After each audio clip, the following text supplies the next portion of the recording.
পুকুরে গোসল করতে গিয়ে নিখোঁজ আদরের কন্যা, পাশের পাট খেতে মেলে লাশ, থামছে না স্বজনদের আর্তনাদ।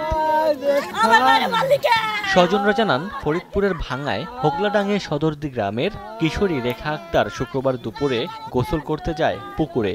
অনেকক্ষণ না ফেরায় খোঁজাখুঁজি শুরু করেন তারা। পাশের একটি পাট খেতে মেলে নিথর দেহ। এই মেয়েটা খুবই সহজ সরল, সকাল 12:30টার দিকে গোসল করতে আসতে তাদেরই পুষ্কুনি, সেই পুষ্কুনির পাড়ে গোসল করতে আসা অবস্থায় তার আর খোঁজ পাওয়া যায়নি।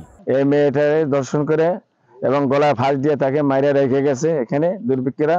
পুলিশের ধারণা, ধর্ষণের পর শ্বাসরোধে হত্যা করা হয়েছে ওই কিশোরীকে।